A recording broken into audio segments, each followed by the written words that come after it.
I agree with you completely. But a human being, I think anything that you do But sexually... what do you think is wronger? Wrong in... More wrong. What do you think is more wrong? Having sex with a child, human being, or an adult pig? Like, you've got to do one.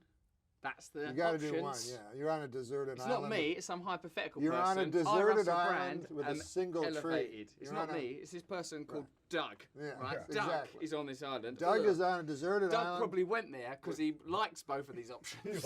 Yeah. He swam there. What? There's an island with a pig and a kid. How do I get there? Swam there with an erection, used his penis like a killer whale tail, lashing his way to the island. How old are you? Well, hold on a minute. That's non sequitur. What kind of erection do you have? Hold on a second. Mine's marvelous. But let's say Because mine is bendy. I do it with look. I won't have sex with a child because I think the pig may not be as bothered as a child. I think it could have huge psychological impact on the child. So out of compassion, I would advise Doug to do it with the pig and to leave the child alone because of the potential psychological impact. Even though the child's on a bloody island anyway, that's going to mess him up, all that Robinson Crusoe crap. But we won't worry about it. As for my erection, gorgeous, straight, little bit of a swan turn towards the back, which helps with the G-spot. That I can manage that using techniques. G-spot. You can actually find that?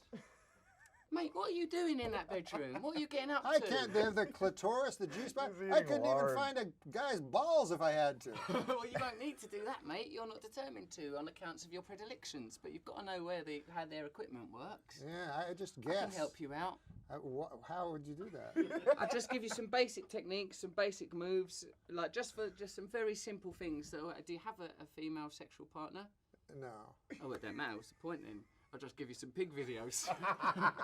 No, but girls like me sometimes. Yeah, well, you're very twinkly and warm and affable, and you've got an innocence about you. People will love that. But then when I Savantish when is I what you when are. I pull up, this is my problem.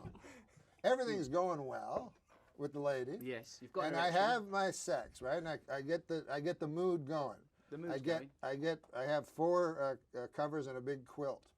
And then well, I'm getting hard. I turn with your big Snoopy bed.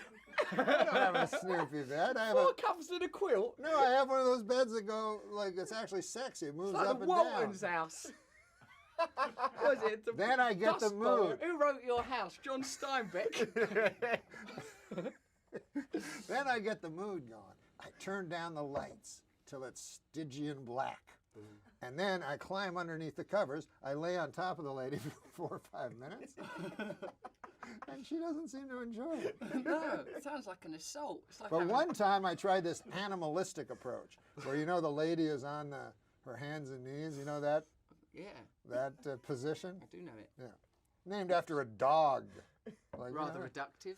A what? Could be, it's reductive. Could Yes. be anything that's got 4 legs. Yes, exactly. Couldn't it? Exactly. Anyways, I go to put my cock in, and it starts bending. It's Which direction? well, I have a kind of long cock, but Congratulations. it's not thick. Turns out they only enjoy thick ones. But so it goes like this. Then Just it like bends. a pencil. It feels like a medical Have exam. you seen like when an inchworm? It's more than know an what that inch. is. But when a 12.5-inch worm goes like. I don't know this creature, Norm. Because your erection is banging on your belly every morning, whereas when you reach my age, I'm an old chunk of coal. I'm 49. I'm damn near 50. I've seen more sunsets than I'm going to see. Let's be honest. Are you having a crisis about mortality and stuff? Well, because I've heard you've been comfort eating. That's not good. I have had for a while. I've worried about, mortality. But who hasn't, right? We all worry about mortality. We're simply going to have to deal with the fact that we're temporarily incarnating this material presence, Yes. but perhaps our essence will go on infinitely. But do you know what saves me? With my ruminescence, not my ruminescence, my ruminating about death, is that really, when you think about it, you cannot imagine yourself dead. It's impossible for a conscious person to think of being unconscious. Don't you think? Yes, the realms beyond our current consciousness we can't experience them through this consciousness. What Einstein said, you can't solve a problem using the means that created that problem. We can't understand what may lay beyond consciousness using consciousness. Again, Einstein said, when asked if religious He said, I would answer the question this way. There are forces that I will never understand behind creation, and I hold those forces in great reverence, to which degree I am religious. So, you know, for me, if you approach religion and theology... But what did you even think he meant by creation?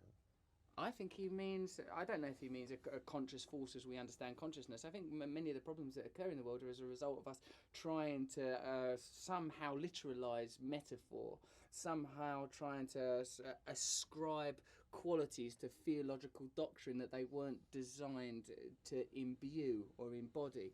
I think that religion's just like grappling with a very problem we're discussing now, Norm. You're alive, you're gonna die, you've got to share the space with other people. Try and be nice. I think that's all it's really saying, and all of the particularities about don't eat this on this day and don't do that, and they shouldn't be doing that. Those sub-clauses are irrelevant and cultural. Yeah. You know, for me, the important thing is just the basic design of that you're gonna die. So don't get too attached to nothing, not to yourself, not to nobody else, and try your very best to be very, very gracious with each other. Well, that's what you get seem in there like. and fuck that pig. Well, you seem to be a guy who has packed a lot. You know, when I look back at the old days of Hollywood, there were guys like John Huston and guys like this that seemed to live a dozen lives. You know what I mean? What were they like? What do you mean? Do you know about all this? Well, they were Renaissance men. You know, they'd hunt. They'd go on safaris. Plus, they'd be a film director. You know, I know you don't hunt probably, but or direct plus films. they'd write. You've written 2 great books. I must say, I read both your books, and celebrity memoirs are notoriously awful. But I do like, and memoirs are almost always awful. But yours was fantastic. Oh, thanks, Norm. That's a fine compliment. I mean, it was wasn't speak memory or anything, but it was. What is speak memory? That's Nabokov's. Oh, right. Vladimir memoir, Nabokov, but Lolita writer. Even he had trouble with a memoir because a memoir is very, very. Did you find it difficult to write, and not to be self-aggrandizing or not to be? No, I just went with the self-aggrandizement. You did. That's the best part of it. Then very grandly I proclaimed to the gathered masses, I beseech thee. But I love how you just in that book, in both books, but specifically the first book, you just talked about your crazy days. Yeah. Unapologetically. Yeah, I think you might as well. Because they were fun. They really were a laugh. Right? Even though they may have ended up killing you or whatever. But that's why people do drugs, to have fun. You know what I think? There's that lovely Morrissey lyric, I can smile about it now, but at the time it was terrible. A lot of things that are terrible at the time, quite funny in retrospect, aren't they? A lot of your antics, in retrospect, coloured, the beautiful soft focus haze of reflection and nostalgia, things are all right. As long as you don't think too much about the victims. Like some people say, like, was that guy self-destructive about a guy that does drugs or alcohol? And I've known guys that done drugs and alcohol, you know. And What, you don't do the old drugs or alcohol? I don't know, because I'm too frightened. You mustn't, Norm, because you describing your bedroom like that, the addition of crack cocaine to that scenario, I don't think would be a helpful one. I think it would help. I'll tell you something, because I never drank. I would go to bars, Russell, when I was young and handsome. I was handsome when I was young, 45 pounds ago. And I would go to bars, and there's a certain social thing about booze. And everybody would be like, plus you can get away with a lot more. Like I notice guys pawing women, you know, like, ah, and they'd take it, they go, ooh, and I go, hello, ma'am, how are you? Can I take you? You know, and it wouldn't I like work. your version. But it would never work. Oh, I'd go, ma'am. oh, ma'am, we get home, maybe I take my trousers off, and it wouldn't work. So I started to pretend to be a drunk. How did it go? I go like, they'd let me paw them. You could pour them when you're drunk. Yeah. It's a different frequency altogether. Yeah. No, I see. You get Now, away with Adam it. Egret here is Hello, Adam. is a Hey, recovering it's Egret. We've known each other Egret. for Adam like 8 Egret. years. He's right. His name is Adam Egret. He must know. by I now. call him Egret because my mother used to do crossword puzzles, and she'd Egret came up a lot. It's some sort of Can't verb. call people things because it came up in a crossword I puzzle. know. That's just its own thing. That's true. Don't let everything in your life cross-pollinate That's true. into a bizarre matrix of data. My mum used to do crossword covers. You're changing your name. But Adam here is a recovering alcoholic. Yeah. Mm. Yeah, 10 months. 10 months. Yeah, I don't know. I don't know how you do it. Well, obviously it's much easier for you, but it's hard. It's hard for me. I got to learn how to get into maybe meditation or something because it's just. That's what Russell does, meditation. I love Yeah. to meditate. I need to learn how to get into something because it's it's not getting any easier. Oh, come on, mate. It is getting a bit easier. It's better than when you was drinking or taking drugs, is it? No. It feels great to be sober, but you know. No, you used cocaine as a weight loss tool. Yeah, I mean, yeah, in a sense. I mean, I didn't say I'm going to take cocaine to lose this weight. It just sort of happened. Because you wouldn't be able to do that on the telly in an advert late at night, would you? No. I lost this amount of weight in just this many days. Right. By using this contraband substance that's destabilizing Latin America. Exactly. No.